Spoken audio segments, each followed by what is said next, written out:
માત કી જય. ભાઈ મારા શાંતિલાલ બુવાજીનું ખૂબ આમંત્રણ હતું અને મારી ભંબરગોડાવાળી મેલડીમાંનો લીડોળો મોઢવાનું આયોજન કરેલું છે. અને બીજું તો અમારા ચાહક મિત્રોને કહેવા માંગીએ છીએ કે ભાઈ અમે શેઠ વડોદરા જિલ્લામાં આવ્યા છીએ અને ડભોઈ તાલુકામાં આવ્યા છીએ અને મારા પુરા ગામમાં આવ્યા છીએ. 250 કિલોમીટર થી આવ્યા છીએ. વાત સાચી કે અરે રહી જાય છે પણ મારા બુવાજીને કીધું ને એટલે માતાજીની મેર થઈ જાય. ગાડી બેઠા નહીં, શેલ માર્યો નહીં કે પુરા ગામમાં પહોંચ્યા નહીં મામા. કેમાં લોકો તો ઢગલો રૂપિયા બનાયા પણ આપણા શાંતુભાઈ ને તો ઢગલો ભાઈબંધ બનાયા છે. અરે સંબંધો બનાવ્યા છે એટલે તો આટલા બધા પધાર્યા છીએ. અને કના લીધે કેમાં આપણી માં મેલડી માતાના લીધા. વાત સાચી છે. જેના માથા મેલડી માનો હાથ હોય ને કશું જોવું ના પડે મારા. સોના પર કેમાં સાહેબ પાછો આ અમારો વાઘ છે, વાઘ છે. અંબાજી સુધી ગયો તો ને અમાર બેથરાજી સુધી ગયો તો ને આખા ગુજરાતના ગમે તે શેડાનો મારા જોનજીભાઈ બુવાજીની વાત થાય ને એટલે લોમ પટી ગઈ બાબુ.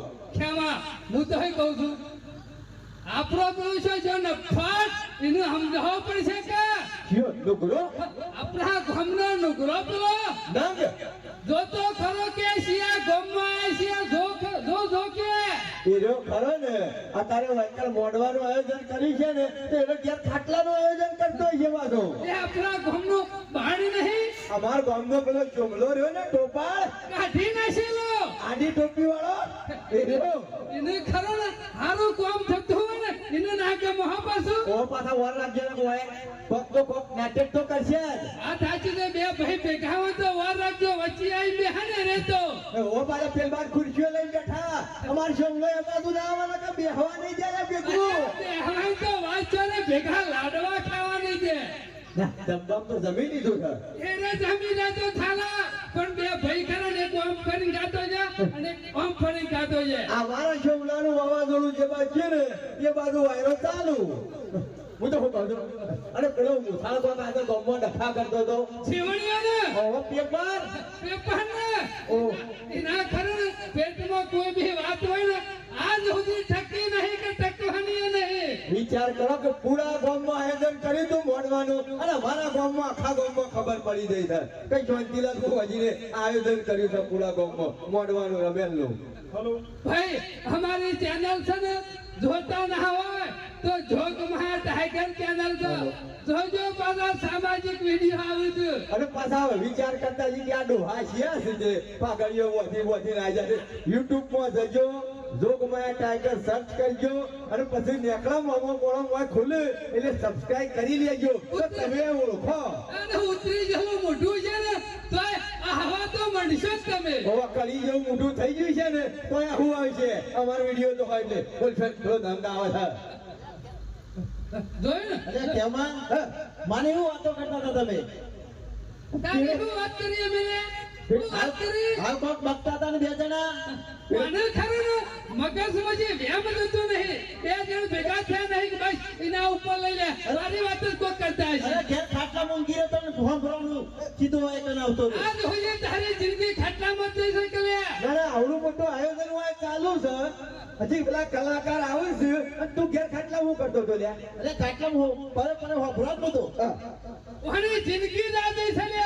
તારો બાપ પૂંજો હતો ને એ એક ખાટલી એક માટલી અને ડગલી પહેરી પહેર્યો હતો. હે મૂર્ચંડે વાળા એ બાપ હું પોકવાનું નહીં એ પૂંજાના શિયા બાપમાં જો હું બાપમાં અરે થોડું ભક્તિમાં રસ ધરાવ્યું ભક્તિમાં માણસો ખરા ને અત્યારે કેટલા પહોંચ્યા ખબર છે ભક્તિ કરીએ તો હારા સંસ્કારો મળે અને હારી બુદ્ધિ મળે લોકોનું ખરાબ કરીએ તો કશું ના મળે. મારા હાથે તમે કરજો ભક્તિ હો.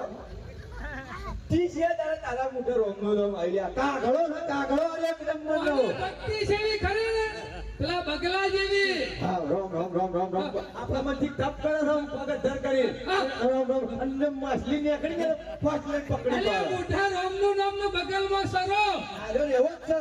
અને આજે મને ઓળખતા નહીં હું શું દ્વારા મૂકીશું ખબર છે ને ઓહો હું બારી સાફ કરી પેલા નાખ્યો. તારું બળી ગયું છે એમ કે. ઓહો એની વર નહીં દાણા મુખી વાળા મોટા થઈ ગયા છોકરાને આ જે ખબર છે પૂરા ગામમાં આવ્યા છીએ પૂરા ગામમાં. ડભોઈની બાજુમાં મેલડી માનો અવસર છે. ઓહો, આજુબાજુ નામ છે માતાજીનું અને એવું કોમ છે યુવાનું. માતાજીનું નામ છે એવું શાંતિલાલનું કોમ છે પાછું, હો. ભાઈ ભક્તિ કરીએ તો જમા કાકા એનું ફળ મળે કે ના મળે અરે ને, આ નુકરોડ કોઈ ખબર ના હોય. અને તો લોચામાં મારવાનું શું કહેવાનું કે? ઓન તો પેલો ખુરશી બેઠા બેઠા મફતનો પૈસા પાડી ગયો તો કે એ રેતું પર તો મેં જોયો તો મને મફત નું હોય ને એ તો કાસો પહેલો જ આ સારે. હું તો 2 વખત લીધો તો તો આમાં મને કોયલ ખરી ને કોને ફોડવાય નહીં નાહી જઈ સાહેબ એની જાતે રહેજે. મને નહીં લાગતું મોહણું જજો. મસ્કરીઓ કરશો નહીં. એટલે મારા મનમાં કેવું છે કે ગામમાં શોખ ગમે તે જમણવાર હોય ને તો મારે 2 દાણા ટૂંકા થવાય જતી જજો. એટલે હું તારા ઘેર ખાવા આવ્યો ને? કાલ ડુંગળી બટાકા શાક કોણ ખાવાય છે અમૂલ આવી તું આવ્યો તો તો બોલાય. ખાટી ખાટી છાશ કરીને ખાધી હતી આલી થી હું થઈ ગયું. આને પછી હવે એમાં કહી દેવાનું. બધા લોકોનું શું સુધી ખાય લાવી દે કે પણ મૂકે. મને નહીં લાગતું કે લાકડો અમદાવાદ તાર સુધી ઠેકોણું પડે ઓહો.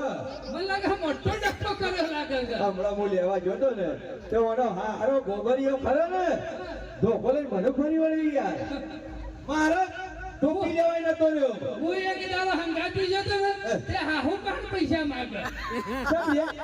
આટલા બધા વાલો છે હું તો અડેલે આલુ મને. ઓવા તાર હારા પાડીએ કે એ ધોકાયેલો એ તો બૈરા માલી છે. બીજું કોઈ બીજું હું કહું છું સરપંચ ની ચૂંટણી આવે ને એટલે કઈ દે ડફણો ના ગાલે. વન આ વખત તમારે ખરો ને સરપંચ ની ચૂંટણી આવે તારો મેલ્લો પેટી પેક કરી નાખવાનો એટલે હું તમારા માટે પેટી પેક કર્યો. હું શું જીવો પછી? હવે તારા ઘરનું ઠેકોણું નહીં પાછું કોમ વાંચ્યું કે તું મારાજી સરપંચ બનવાનું છે એક વખત. આવો સપનો તો સાંજનો જોવો છે. બાપુ હતા ને તારનો જોવું જ કે છે. ભાઈ બુઆજી અમારા ગામમાં ને એના સભ્યની ચૂંટણી આવે ને અને ગામમાં ગમે તે કોઈ બીજી પદ આવે ને તો ઓનું ફોરમ પહેલું જ હોય તો કદી નહીં ના જીવનમાં ઓ ફોરમ પર પૂછી લ્યો ચાન્સ તો ગુમાવતો જ નહીં. પણ થોડા ઓલે નહીં જવાય. તને તારો બાપુ વટાલા થઈ ગયા બીજું કોઈ નહીં ગામની બરબાદી લાવવામાં આનું ડફણું પહેલા હોય છે પાછું. સુધારવાનું હોય. તારી લાયકાત તો જો તારી. તને લાયકાત શું છે સમ લાયકાત એટલે કેટલું ભણ્યો છે હાથનું ફેંક. આમાં આવા અંગૂઠા કાપને લાઈએ એટલે ધોમો કરે હું. હા તો વિકાસ કરીએ વિકાસ. ઓહો વિકાસ એટલે હું વિકાસ એટલે અમને શું ફરતો નતો હોય. એ વિકાસ ની વાત નહીં કરતો હું ગામમાં સરપંચ અહીં રોડ બનાવે મેદાન બનાવે ગટર લાઈન નાખે ગામમાં બોર બનાવે એનો નો વિકાસ કહેવાય લોગડા અને બરા નેતા આવો ને એટલે કીધું વિકાસ કરશે કે હું એમ જ કેવું કર. એટલે આવું ટોપું પહેરી હું તું એટલે સમજી લે તારી જાતને એટલે સમજી ગયો છું. કાલ રાતે હું જતો તો બતાવું જો અમુક કરતા હતા હું ગવો નરેન્દ્ર મોદી બદલાઈ ગયો હાથમાં સપનો જોવાનું મેલી દે ગામમાં સારું કામ કરે ને તો ઓટોમેટિક ગામવાળા લાવશે. એક કામ કર તારે બીજું કશું નહીં કરવું તું ગામમાં સારું કરવા રાખી લે તો સરપંચ જેવો જ છે અને પછી આજ સુધી કોઈનું ગામમાં ભેગા બેહવા દીધા છો ને મારે તો હારું કોઈ નહીં કરતા હતા તમે કરો નાશું પોકો નાશું આનું ડફણું જ હોય. તને ગમતું જ નહીં કોઈ પહાડ બેહાય એસી નહીં ગમતું મને.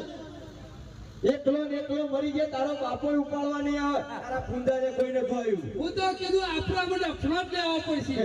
આ માણસો અમને ઇન્ને નહીં સુધરી ખેમાં પેલી કહેવત નહીં કે લાતો કે બુત બાતો ને નહીં માનતે વાત સાચી કરી. એ માયા ખરો બે ડફળો ખા તાળ જ મોન છે પણ અમે વાટાણ હાકુ કરવા મોકલ્યા હોય તો કણું કરીને આવા એનું આઈને જેવો છે આ તો જો ઓઢો દો તો ફોડી નાખી દે પેલી ઓઢાથી જિંદગી 72 વધારે તો આ હવારે છોકરો ને હાલ થતો હતો ને આ ને અકડે તો વાળમાં દબોળે શીખે શબ્દ દબોળે કોઈ સેકન્ડ નહીં લેતું હું તો જે થાય જુદા કોઈ સેકન્ડ નહીં લેતું સેકન્ડ એનો છોકરો તારા શકન નહીં લે તું બુદ્ધિ વગર ના અમુ તો સુધાર તારા હારાના થઈને પગવા પડી જા ના હોય તો એના બૂટ માથા મેલી કે મારી ભૂલ થઈ ગઈ અમુક મોકલો સરપંચ તમે કેમુબેન હેરો ને કોઈને લઈ આવી આપણે. કેમાં આપણું કામ નહીં કારણ કે ડફણો સિવાય બીજું કશું હોતું જ નહીં ભાઈ. કઈ વખત ડફડો મેલ્યો હતો ને 15 દાડા મારા બહેનાએ માલિશ કરી તારે હોત કીધું વાત કરો સાથે અને ના અંગત જવાય આપણે તો મહિનો માલિશ કરાવી પડે આ તો હજી કરી ખેમા હું તો કહું છું ખેમા અમુક પેલા કલાકાર આપવાની તૈયારી ના હોય તો હું કરું શાંતિલાલ અને માતાજીને એક મોટી જય બોલાવી દઈએ વાત સાચી છે બોલો બોલો મેલડી માં